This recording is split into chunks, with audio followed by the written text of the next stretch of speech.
Having run for over 4 years now, the Bloodline story might just be the longest consistently running angle in WWE history. It can now officially be divided into two parts, the Vince McMahon part and the Triple H part. Both men played their roles in crafting this story along with others like Paul Heyman and Roman Reigns, but the final decisions were and are made by McMahon and Triple H. When looking at the Triple H side of things, it picked up at SummerSlam 2022 with Roman Reigns and Brock Lesnar's epic final match. It would take off in a big way when Sami Zayn joined the ranks as the honorary Uce, and it only amped up on the road to WrestleMania 39. To Triple H and WWE's credit, they didn't let the story rest even after the near-perfect WrestleMania 39 event. In hindsight, Cody Rhodes losing was the best thing that could have happened, and the following implosion of the Bloodline was nothing short of cinema, except for that one hiccup where Jimmy Uso decided that he hated his brother so much that he rejoined Roman Reigns. Things went well in 2023. 2024 saw things take a whole new direction altogether after WrestleMania when Solo Sikoa decided that he wasn't going to wait for Roman Reigns to hand him the throne, he was going to take it with an iron fist. And again, while not perfect, it was the best possible way to extend the storyline into year 4. It shouldn't be surprising, but some cracks are beginning to form in the storyline and the consistency of the Bloodline, and we feel like we have to address it. So how exactly is Triple H losing a grip on the Bloodline story after handling it for 2 years? We feel the need to mention that this is the storyline that will always get the most attention, and as a result, it's bound to get a lot of criticism. It would be the normal course of action for fans to criticize it more than anything else, but WWE hasn't given fans too much of a chance to really rip it apart. It always feels like the moment there's a dip, something happens that breathes new life into the story and makes it exciting again. It certainly helps that there appears to be an endless stream of Samoans to keep adding to it, but let's jump right into where we are right now and why we think Triple H is beginning to lose a bit of his step when continuing what might be the greatest storyline of the century. Our argument comes down to one main factor: character consistency. We've seen the age-old trope in wrestling in WWE where villains become good guys and suddenly all seems to be forgiven between them and the people they viciously attacked or betrayed. To WWE's credit, they seem to be rectifying this slowly. One example of that is Bianca Belair's continued mistrust of Bayley even after she left Damage Control and became a good guy. Naomi is Bayley's only real ally and friend, and that's because it fits perfectly with Naomi's character of being a loving person who wants others to succeed. Rather than just forgiving Bayley, the tensions and experiences of the past aren't forgotten, and she's held accountable for that. We're not sure why the previous regime didn't go into this concept because it adds a level of character depth without even saying anything at all. We don't need to go into detail over how much character depth exists in the Bloodline between a few characters, but what we mentioned should ideally apply there too. And it has, but only to an extent, and that's where the cracks begin to show. Roman Reigns is a good guy again after 4 years of being one of the most wicked villains that we've ever seen in WWE. Let's not forget how wicked he truly was, especially with Jey Uso. He actively punished and manipulated him, inflicting psychological wounds that would damage any human being. Jimmy Uso being the only one to team up with Roman Reigns after WrestleMania makes sense because it was Solo who took him out. Jimmy was forgiven by Roman Reigns,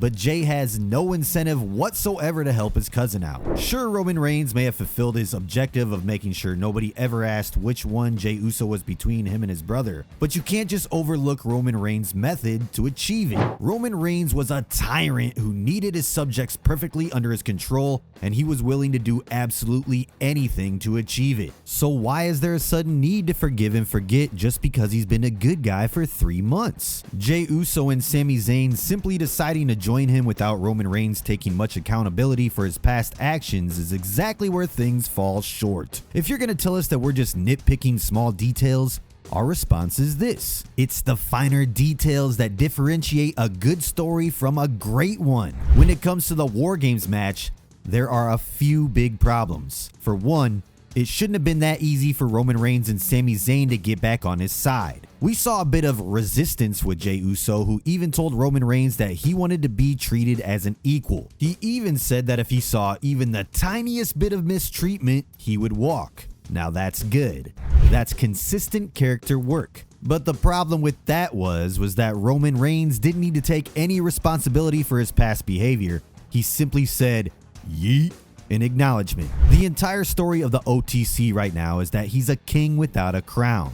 Without his subjects to prop him up, everything he built is just a house of cards that can crumble at any moment's notice, as Solo Sikoa's bloodline has shown us time and time again. It should not be this easy for Roman Reigns to get people on his side. Let's address the next member, Sami Zayn. Sami Zayn has every reason to show the finger to Roman Reigns and not have anything to do with them, which is what LA Knight did. Look at it from LA Knight's point of view. Why the heck would he help a guy who prevented him from becoming the undisputed WWE champion? The bloodline has caused so much damage to Sami Zayn that he too had every right to just walk away. Sure, it makes sense to have him on the team because it's just a bit too short-sighted to bring on Lance on Hawaii right after it was revealed that he signed with WWE. Sami Zayn told Roman Reigns that he needed to apologize, not to him, but to Jey Uso. Once again, credit where it's due. It shows the selflessness of Sami Zayn's character to demand that somebody else get what even he deserves. Roman Reigns' response was to refuse, and the only thing that he apologized for was giving Sami Zayn the time of day to speak to him. Later that same night, Sami Zayn helped the OG bloodline, and with the ones in the air, all was forgiven. It's just a bit too weak of a bridge to form that War Games team if you ask us. The entire story leading up to Survivor Series should have ideally been Roman Reigns struggling with his inner conscience and ego. It should have been him reluctantly apologizing while showing clear cracks in the pride and the persona that he held for so many years. It would have been the perfect opportunity to add a new layer to his character, but WWE just took the easy way out and everyone seems to be good again. If you ask me, it would have been objectively better to have a 4-on-4 between the OG bloodline and the new bloodline. Roman Reigns, the Usos, and Sami Zayn on one side versus Solo Sikoa, Jacob Fatu, Tama Tonga, and Tonga Loa on the other side is all that was needed for a War Games match. Having Bronson Reed involved purely for the sake of having a fifth member seems counterproductive. It's not like there's some holy rule stating that every War Games match has to have 5 members on each side. Just look back 3 decades ago in WCW and you'll find War Games matches that were 4-on-4. Apart from the fact that Bronson Reed in the match makes no sense, the only saving grace is that CM Punk's presence will further his storyline with Seth Rollins. It's good that WWE emphasized Seth Rollins not wanting anything to do with the Bloodline. His entire WrestleMania was dedicated to toppling the Bloodline, and he sacrificed his own body for it, even taking his World Heavyweight title match against Drew McIntyre for granted. In a sense, he succeeded in a big way because he was Cody Rhodes' shield in the main event of WrestleMania 40, directly helping him dethrone Roman Reigns. We've gone into the psychology of Roman Reigns and Seth Rollins in depth, so you should definitely check that out because it gives you enough reasons why neither man would want anything to do with one another. Roman Reigns hates Seth Rollins, and Seth Rollins doesn't exactly have any love for his old Shield brother either. Seth Rollins' betrayal of him in 2014 is the sole reason why Roman Reigns demanded unprecedented loyalty from his bloodline members. To have Seth Rollins joined the biggest rival of his career purely for his hatred of Bronson Reed would have been weak storytelling. While CM Punk being on the team makes some sense, the fact remains that it should have been 4-on-4. It feels like we see moments of character consistency and moments where Roman Reigns is being held accountable, only for that very key part of the story to be dropped and forgotten. Think about how something like this would translate in a real-life scenario. You have that one toxic friend who is abusive, manipulative, cunning, and downright ruthless. Life takes its natural course, and you and your other healthier friend cut the toxic one out of your lives for your inner peace. Then when the old friend is isolated and dealing with the consequences of their actions, they come crawling back to you for help.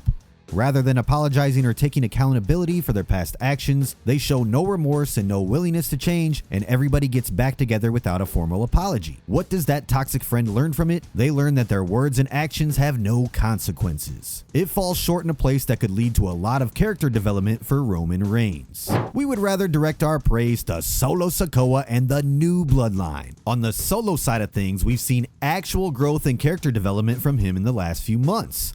We've seen Solo get increasingly confident and increasingly arrogant while maintaining the loyalty of his subjects without the same type of threat that Roman Reigns used. Sure, the results may have not led to Solo becoming the undisputed WWE champion, but he's becoming a bigger star than ever before. He will likely be the launching pad in which Jacob Fatu likely becomes a bigger star. Not to mention that the new Bloodlines drip is totally on point. To conclude this, we're not discrediting the incredible work that WWE has done in crafting this story over the course of 4 years. It takes a lot to create such moments, and considering how it has been the centerpiece of WWE for the last few years, it's prone to get criticism because of the TV time it gets. There are sky-high expectations for Triple H and his team, as there should be, because they've shown time and time again that we should expect the best from them. We're not saying all this just to blindly state that the Bloodline story is dead, but if there aren't those details put into the characters' changes, especially for the biggest stars like Roman Reigns, then how can it be expected for everybody else? How Triple H and WWE handle the Bloodline story could be very telling of how they handle future storylines. There's no room for complacency. While inconsistency in character motivation and development would be expected in the old WWE regime, the opposite is expected of the new one. Hopefully this will be only one of those questionable moments in the long run. Despite all the hiccups along the way, WWE has still managed to produce magic with the Bloodline and has the potential to extend it into year 5. Hopefully these nuances that might seem nitpicky will be noticed and implemented to make the storyline even greater than before. Thank you for watching.